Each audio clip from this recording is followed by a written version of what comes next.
This is David Rovix with a song for today. One songwriter's take on the history of the world, one song at a time. Available wherever you get your podcasts.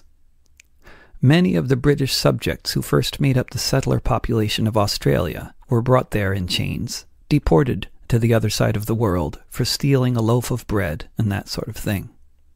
Others came more willingly, as was at least nominally the case with many of the tens of thousands who came from around Europe, California, and elsewhere to dig for gold during the Victoria Gold Rush of 1851, which came on the heels of the California Gold Rush of 1849. As was the case in California, some of the early arrivals did very well on the gold fields. Over the years, gold became more scarce, and government efforts to collect land taxes became more aggressive. This was an explosive combination, which led more or less directly to a collective refusal among the gold diggers to pay the tax, combined with an organized, armed rebellion. The organizers of the movement on the gold fields of Victoria often came from the pits that required the greatest number of people working together to operate them. They had learned about collective action by organizing as a collective. Some of them were also veterans of the European uprisings of 1848. One was a former soldier, an African-American man who had come from California. The refusal to pay the tax brought in the British military as expected. The armed resistance the soldiers faced resulted in more a massacre than a battle, but among the dozens that lay dead in the wake of it, several of them were British soldiers. The terrified business elite of Melbourne was building barricades in the expectation of an invasion of angry miners which never arrived. A month after the massacre, thousands of miners demonstrated, unbowed, still refusing to pay the tax. As a result of the movement of the gold diggers that became known as the Eureka Stockade, all of the basic demands of the miners were ultimately met. An end to the tax, a piece of land, the vote, and other rights in Australia were won in collective struggle and bloodshed, not given freely, not at all. As is generally how things work, contrary to the mythology presented in many textbooks.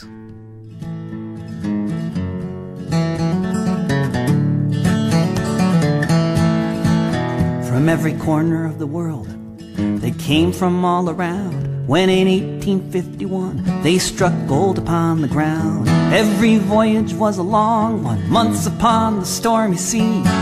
Some to seek their fortune, others escaping slavery. What they found on the gold fields was ruled by brutish thugs, discrimination and taxation mixed with swinging billy clubs. The gold was getting scarcer and cops were getting worse. The diggers burned their licenses and vowed to end this curse. They swore an oath beneath the Southern Cross.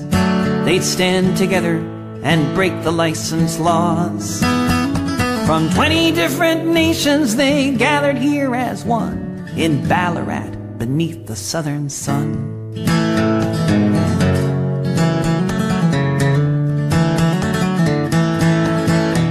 The crown tried to divide them, giving preference to some.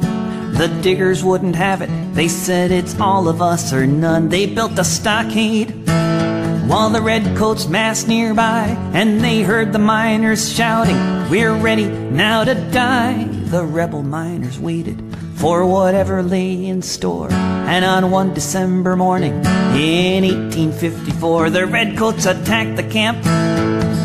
Dozens there would fall amongst these brave gold diggers who'd risen to the call. They swore an oath beneath the Southern Cross.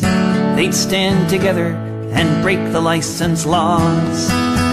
From 20 different nations they gathered here as one in Ballarat beneath the southern sun.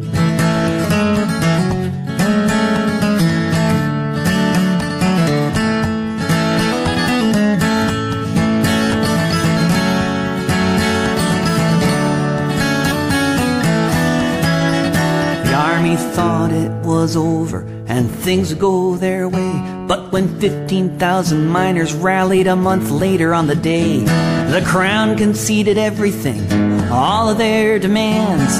They'd won an end to license fees, the right to vote and land. So here's to Joe and Charlie, Waller and the rest. They drew the battle lines and put crown rule to the test. The diggers may have lost the battle, but they quickly won the day, and those shots fired in Victoria were heard 10,000 miles away. They swore an oath beneath the Southern Cross. They'd stand together and break the license laws. From 20 different nations they gathered here as one in Ballarat beneath the southern sun. They swore an oath beneath the Southern Cross. They'd stand together and break the license laws. From 20 different nations they gathered here as one in Ballarat beneath the southern sun.